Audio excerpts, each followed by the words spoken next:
او در ملائکه د لعنت هم لایق شو دا ټول مسلمانان بدر باندې لعنت وای دا څومره خطرناکه خبره ده یره پرانه بدعتي سره د خصوصي کمالین دغه سره تعلق ساتم سو کوسو کدا ونکم نکیږي ډیر انسان به د خپل کمال غنی یره پلان ډیرو کیر سړی دی د هندوانو سره هندو دی او د سکانو سره سک دی او د يهودانو سره يهودي دی د نصارو سره نصراني دی او د قشن سیاست اوس په دې زمانه کې کامیاب دی حالانکه الولا والبراء د رب العالمین د دشمن سره دشمنی کول دغه سره د دوست سره دوستانه کول دغه ایمان دی حدیث مشکات کې راځي یو صحابي باندې سلام راولېګل وې سلام په غبانه مو یا وجه در چې هغه پوښښ بدعت شروع کړي دي یو شی دین نه د دین جوړ کړي دي دغه انسان لا حدیث مسلم کې راځي کبیره ګناه دام دا چې سړی په الله باندې قسم وکړي جزماري په الله باندې قسم تعالی الله بخنه نه کوي ته دې حدیث وګوره محمد رسول الله فرمایي ان الله تعالی قال الله عز وجل ویلي سی ویلي دغه عجیب خبره کړې ده سخته وې منزل الذي سوق دی هغه څوک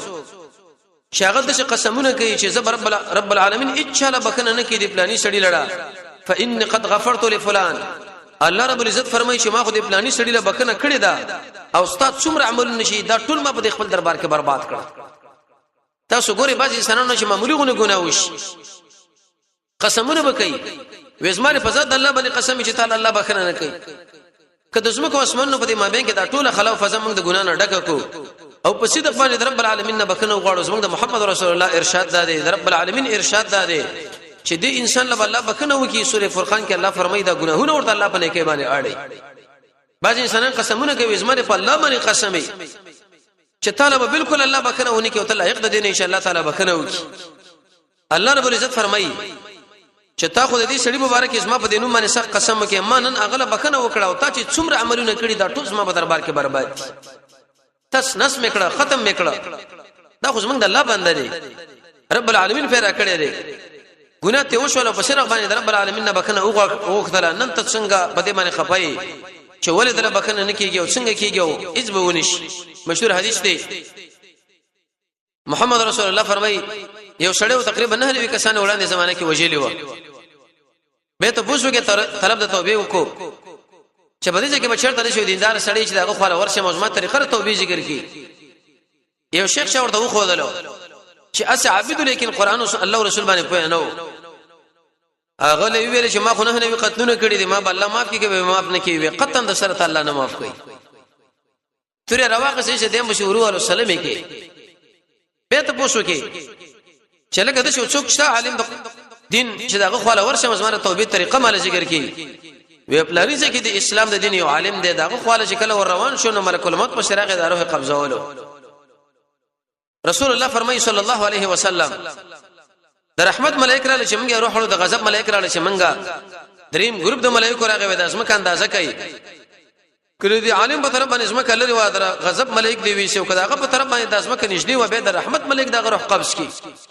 تاسو زموږ د الله دی رحمت لګورئ حدیث کې راځي مسلم کې رسول الله فرمایي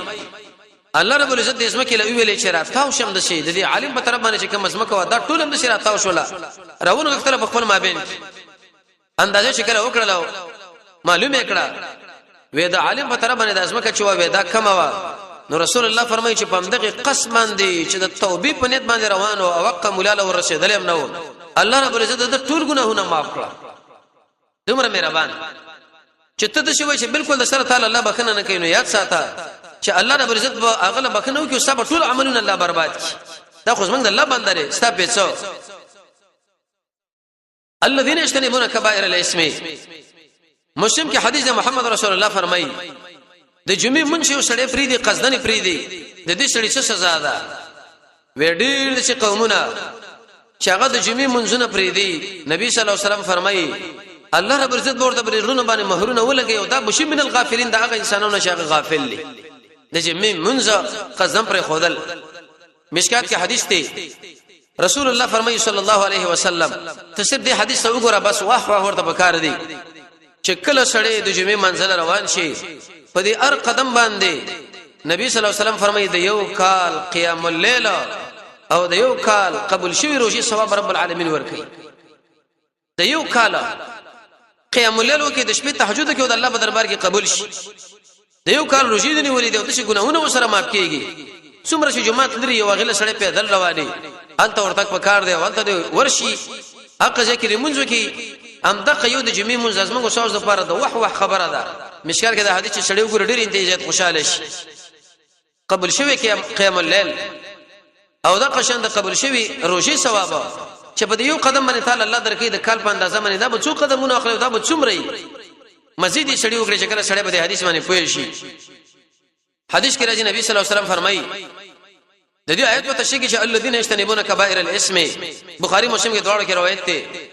یو زنانه ده خاون مطالبه کړ د هم بسترې د پاره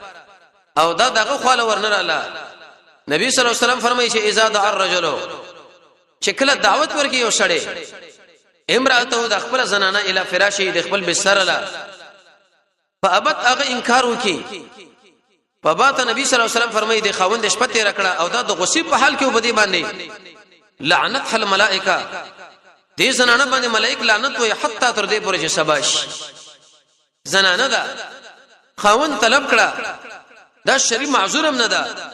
او داغه خپل ورنره لوغه سړی تر سبب پورې په دې باندې خپه دي نبی صلی الله علیه وسلم فرمایي چې د الله رب العزت ملائک دې زنانه الله تر سبب پورې د لعنت دعاګانې غواړي چې الله رب دې زنانه باندې الله لعنت وروړي معمولی لعنت دا چې یو ملک د خوانه تعالی متوجه شونه بیسو الملائکه چې کله به جمع راشي او دا تر سبب پورې تر لعنتونه ویني اچرته هم دا زنانه خیر به پیدا نه کی د کبیره ګناهونه دي محمد رسول الله فرمایي صلی الله علیه وسلم بخاری کې حدیث دی الذين يجتنبون كبائر الاسم یو زنانه د خاوند ناشکری کوي یا یو زنانه دغه په خاوند باندې او د قشم په بچو باندې او په سرویو باندې په حیوانات باندې لعنت استعمالي ولعنت د پتا سو باندې او د الله قهر د پتا سو باندې نبی صلی الله علیه وسلم فرمایي زنانه له تقریر کو جزیات خیراتونه ورکوي فإني یقینا ما ته وخذ له شی تاسو وملذلې اکثر اهل النار د جهنم په دې منځ کې اکثر زنانه خلک می چوکا تاغه زنانه وا اکثر انسانان زنانه ویلې چې وبما یا رسول الله دا من کومه ګناه کړې ده د الله رسوله چې الله رب عزت انت بوتلو نبی صلی الله علیه وسلم ویل تاسو لعنت ډیر استعمال او د قشند لري خاون ناشکری کوي بل حدیث کې دا راځي ټول عمر خدمت کوه لیکن شورس کمه ځای ته تیرا شنو دا وای چې دې کور له شرط موږ راغلو هیڅ شرط موږ خورس پیدا کړی نه ده دغه خبره باندې د دې زنانه انجام به دا جوړیږي رسول الله فرمایي چې الله به د جهنم د منځ ور غورځي قناعت پکار دی صبر پکار دی لعنت نزان ساتره پکار دی به لعنت چې کوم شبانه کې تقریبا 2.5 اسباب د غیر پر الله رسول ویلي دي یو په ابلیس لعنت دی ابو جهل وغیرہ دویم په صفات باندې لعنت دی لعن الله اليهود والنصارى دا جایز دی دریم په مسلمان باندې لعنت چې ګناګار دا ناروا کې دې شغل رب العالمین توفیق ورکړي د کسب او یې تب کې راګیر شي یا خاص کر یو سړی غیر مسلم مړ دی داغه بچي مؤمن دی هغه ور باندې خپکیږي په غبم لعنت نه استعمالي عبد الله الحمار په نامه باندې ملګریو داغه د پلار په قبر باندې ابو بکر لعنت ویلې هغه سخت مقابله وکړه ابو بکر بشاړه به نبی صلی الله علیه وسلم ادب هغه ورکه کبیره ګناه منګ ویلې بدعت او گمراهی له خلق دعوت اول یو سړی د خپل زنانه سره هم بستریو کې جما سبب د غیر راس خلکو له پیش کوله مدینه منوره کې بدعت کول او د قشم بدعتي شړی له ځای ور کول الله رب العزت باندې قسمونه کول چې د شي پلانې بل بالکل سره ماپ نه کی د جمعې مش قسم پر خودله اګه زنانه چې خاوند دعوت کې او دا ورته خاله ورنشي اګه زنانه چې د خاوند ناشکری کوي او اګه زنانه چې هغه لعنتونه زیات استعمالي دغه پر شرک کبیره ګناهونه ذکر شونه معنا د آیات دا الذين يجتنبون كبائر الاثم اغه انسانان چې ځان ساتي د کبیره ګناهونو نه ول فواحش او د قشند به حیاء الله رب عزت موږ تاسو د قران او سنت صحیح بشریت را نصیب کړي وصلی الله تعالی علی خیر خلقه محمد و علیه و صحبه اجمعین برحمتک یا ارحم الراحمین